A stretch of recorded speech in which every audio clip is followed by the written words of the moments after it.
le rapport global, je pense qu'il a dépeint un petit peu le tableau du Maroc, c'est-à-dire qu'il a donné une photographie de ce qu'est le Maroc et il a fait un diagnostic de ce qu'est le Maroc. Je pense qu'il n'y a pas eu de nouveautés exceptionnelles au niveau du rapport, mais ça a été comme s'il y a eu un rappel encore une fois.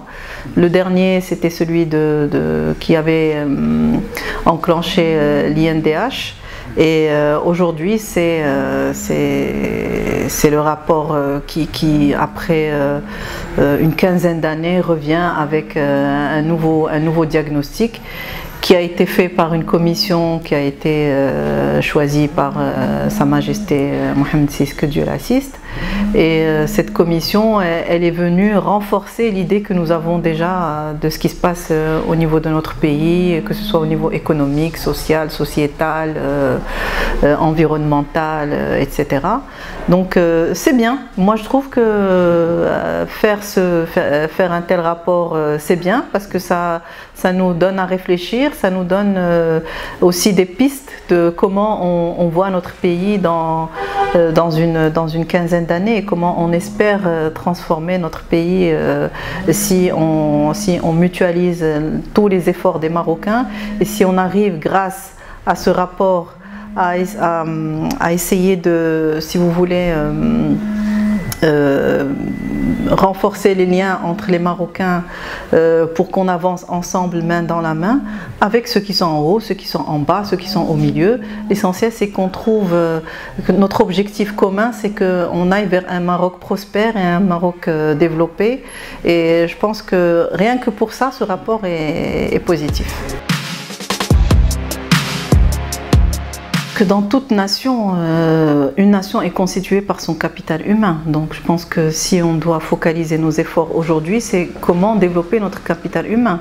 On a beaucoup de faiblesses à ce niveau-là. On a une faiblesse au niveau de l'éducation, on a une faiblesse au niveau du civisme, on a beaucoup de faiblesses au niveau de notre capital humain. Et je dirais même que quand on parle de capital humain, c'est pas les gens qui n'ont pas les moyens, ou là les gens qui sont dans la classe inférieure ou la classe faible qui a un problème. C'est le capital humain de manière générale. Et ça vient d'où? Ça vient de l'éducation. Aujourd'hui, la défaillance première de notre pays, c'est au niveau de l'éducation. Après tant d'années de changements, de stratégies et de nouveaux modèles d'éducation, on n'a pas réussi encore à avoir un modèle qui arrive à produire un capital humain bien formé, éduqué, civilisé, dans le respect des uns et des autres, et le respect des valeurs, on va dire, intrinsèques de notre pays, de notre société. Donc si on doit focaliser nos efforts aujourd'hui, c'est vraiment sur l'éducation de notre capital humain. Et cette éducation, elle démarre bien sûr à la maison, à l'école, dans la rue, dans l'entreprise, en communauté. C'est un ensemble, c'est un magma ou un agrégat d'éléments qui font qu'on arrive à développer ce capital humain. Il y a la formation professionnelle. Il y a eu ce nouveau modèle de développement est un diagnostic. Donc comment on a diagnostiqué ces jeunes? Les jeunes qui n'ont pas d'emploi, qui n'ont pas de formation, qu'est-ce qu'on peut faire pour eux? Parce que pour se développer, pour avoir un métier, pour avoir un travail, des revenus, il ne faut pas avoir un bac plus 16. C'est pas obligé. On peut apprendre des métiers manuels. Par exemple, moi j'entends souvent en France, il y a des apprentis, il y a des jeunes de 16 ans, de 15 ans qui sont des apprentis pâtissiers, des apprentis menuisiers, des apprentis, je ne sais pas, au niveau de l'agriculture. Donc je pense qu'on peut former des gens à avoir un travail, à avoir un métier. On a besoin de tous ces gens-là. Oui, mais... On n'a pas besoin que des docteurs et des médecins et des ingénieurs. On a besoin de tout. On a besoin de quelqu'un qui sache faire de la pâtisserie, on a besoin de quelqu'un qui sache réparer des boulons, on a besoin de quelqu'un qui sache tourner la terre. C'est-à-dire qu'on a besoin de jeunes et on a besoin de formation dans les différents métiers de la vie et qui peuvent être des sources de revenus pour chacun et qui peuvent développer quelqu'un et lui donner une certaine dignité. Parce que quand on a un travail, on a une dignité, on a des revenus, on peut fonder une famille. Donc c'est toute une réflexion qu'il y a à faire sur l'ensemble des jeunes, parce que on parle des jeunes. Donc vous parlez en fait de l'inclusion de l'ensemble des citoyens. Et d'ailleurs qui est aujourd'hui en fait un des éléments majeurs, un des facteurs en fait du développement, c'est-à-dire au niveau de la commission. Mais il y a des différences parmi tout ça. Il y a des différences qu'on peut noter au niveau de l'entrepreneuriat, au niveau de l'administration, au niveau de tous les secteurs. Oui, il y a beaucoup de choses. Est-ce que ce n'est pas trop ambitieux de parler d'un nouveau modèle civilisationnel? Non, c'est très ambitieux de parler d'un nouveau modèle civilisationnel alors que nous avons des mots MAUX qu'il faut régler à la base. On a un problème, ça a été soulevé au niveau du rapport, hein, du nouveau modèle, ça a été soulevé. Les problèmes de l'administration, les problèmes de la sécurité, les problèmes de la confiance que peut avoir un citoyen dans son administration, dans sa justice, dans la santé, dans l'éducation. Il y a tout à reconstruire. En fait, on a l'impression que c'est une société disloquée, qui est complètement disloqué et qu'il faut reconstruire. C'est comme si on va mettre à plat une voiture. Vous prenez une voiture, je prends le cas de la métaphore d'une voiture, et on la met complètement en pièces et on recommence le montage pièce par pièce pour en faire une voiture qui va rouler, et qui va fonctionner et qui va aller de l'avant. Donc c'est exactement ça. Et comment remettre toutes ces pièces, reconstruire toutes ces pièces, eh ben, c'est les fondamentaux, c'est ça. C'est l'éducation, c'est la santé, c'est la justice, c'est la cohésion sociale, c'est les jeunes, les femmes, c'est nous tous. L'État, ce qu'il fait, c'est que la femme a ses droits autant que l'homme. La femme a accès au crédit pour créer son entreprise autant que l'homme. La femme, il y a aujourd'hui de plus en plus d'associations de femmes. Moi-même, je suis secrétaire générale d'une association pour le développement du leadership féminin qui est Women. On trouve une association pour la création d'entreprises. Il y a énormément de réseaux pour la femme.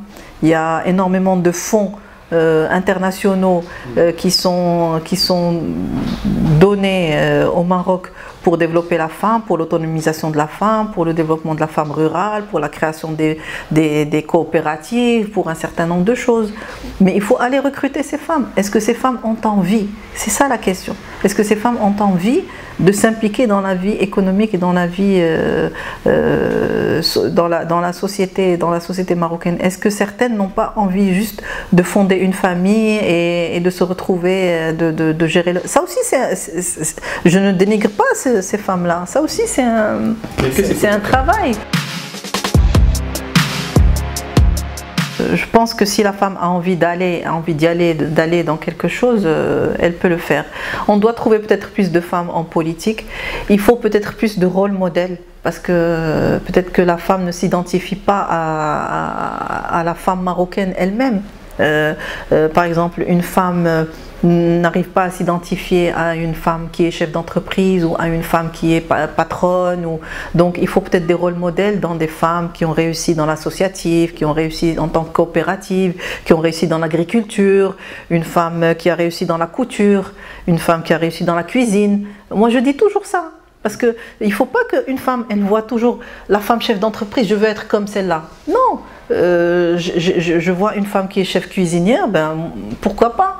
Je veux une femme qui est enseignante ou qui est une bonne maîtresse d'école qu'on va mettre sur orbite, qu'on va dire voilà, c'est une bonne maîtresse, on va la célébrer, on va dire voilà, dans cette école il y a tant de maîtresses, il y en a tant qui ont réussi on ne voit pas ça. on voit juste la femme administrateur, la femme chef d'entreprise, la femme PDG, la femme politique. Mais moi, j'ai envie de voir peut-être d'autres types de femmes. Et c'est ça qui manque chez nous. C'est-à-dire que on peut descendre un peu plus bas dans les strates de la société et célébrer des femmes qui sont moins connues. Et c'est là peut-être qu'on va voir une éclosion de femmes. Oui, j'ai envie d'avoir une famille, de fonder une famille, d'avoir des enfants, mais à côté de ça, je peux être une super... je peux donner des cours, par exemple, j'ai un diplôme, mais je ne travaille pas avec mon diplôme, mais je peux donner des cours d'arabe, je peux donner des cours de français, je peux donner des cours de Coran, je peux donner des cours de cuisine. Tu as compris ce que je veux dire? C'est-à-dire que il faut des rôles modèles dans toutes les strates de la société, pas seulement dans les niveaux élevés de la société. Un peu. Il n'est pas très réaliste, on va dire, pour être sincère et honnête. Parce que si on suit ce qui est dans ce modèle, ça y est, le Maroc, c'est le nirvana, quoi.